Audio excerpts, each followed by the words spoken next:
Hi hello, പുതിയൊരു വീഡിയോയിലേക്ക് എല്ലാവർക്കും സ്വാഗതം.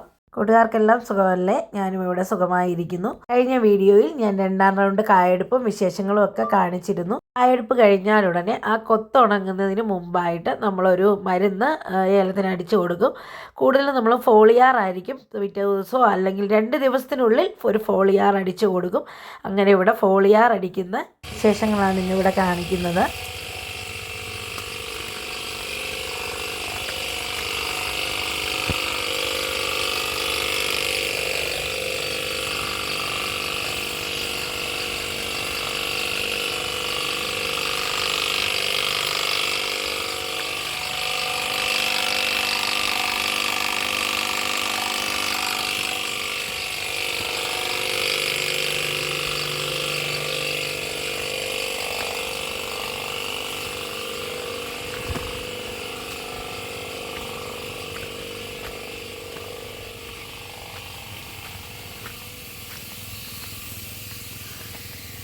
ഞാൻ പറമ്പിലേക്ക് കയറി വരുമ്പോൾ തന്നെ ഏകദേശം മരുന്നടി ഇവിടെ ആയിരുന്നു കേട്ടോ.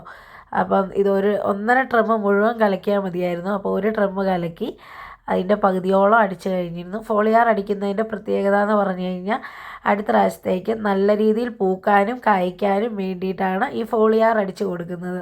എല്ലാ പ്രാവശ്യവും കായെടുത്താൽ തൊട്ട് പുറകെയായിട്ട് മഴക്കാലമാണെങ്കിൽ അതുമാത്രം ഒന്ന് വെയിറ്റ് ചെയ്യാറുള്ളൂ.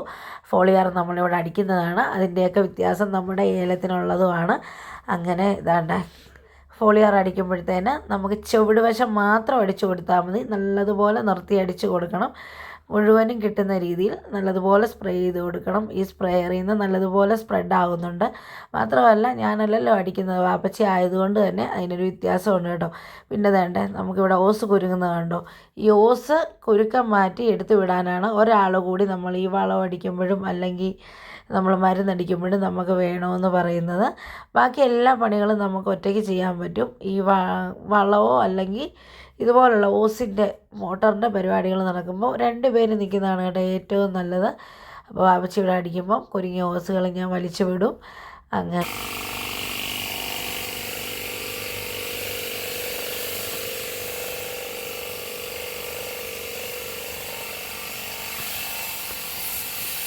കായ്ക്കുന്ന ഏലത്തിന് മാത്രം അടിച്ചു കൊടുത്താൽ മതി എന്ന് പ്രത്യേകം നമ്മളോട് പറഞ്ഞു വിട്ടിട്ടുണ്ട് കേട്ടോ കടയിൽ നിന്ന്.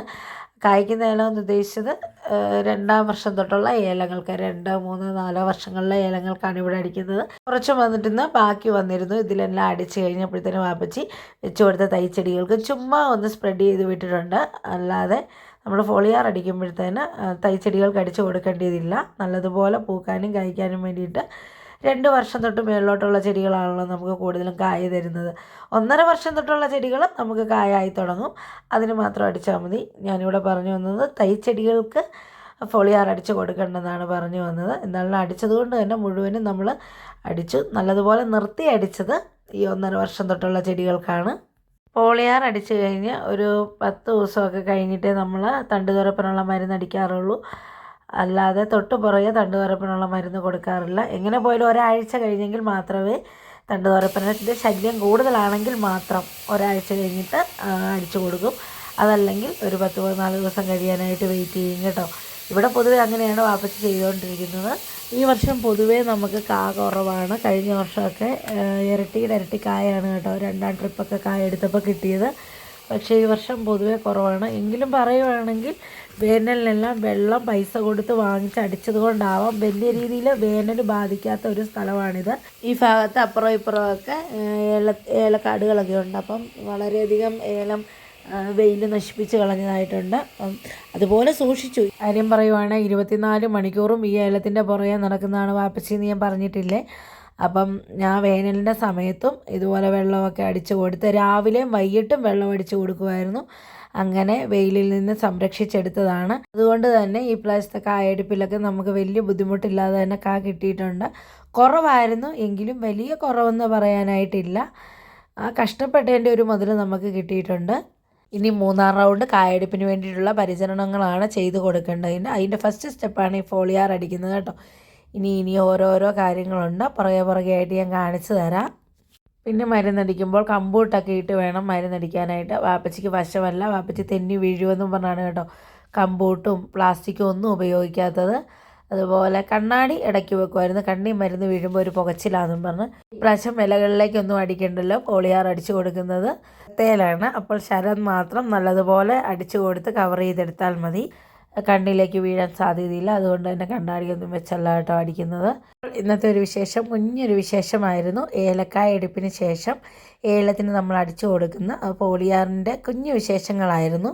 വീഡിയോ നിങ്ങൾക്ക് ഇഷ്ടപ്പെട്ടാൽ ലൈക്ക് ചെയ്യാനും ഷെയർ ചെയ്യാനും കമൻറ്റ് ചെയ്യാനും ഒന്നും മറക്കരുത്. അതുപോലെ ഇതുവരെയും സബ്സ്ക്രൈബ് ചെയ്ത് സപ്പോർട്ട് ചെയ്യാത്ത കൂട്ടുകാരുണ്ടെങ്കിൽ ഒന്ന് സബ്സ്ക്രൈബ് ചെയ്ത് സപ്പോർട്ട് ചെയ്യാനായിട്ട് മറക്കരുത്. കൂടുതൽ വിശേഷങ്ങളൊക്കെ ആയിട്ട് അടുത്തൊരു വീഡിയോയിൽ കാണും വരെ ബൈ ബൈ.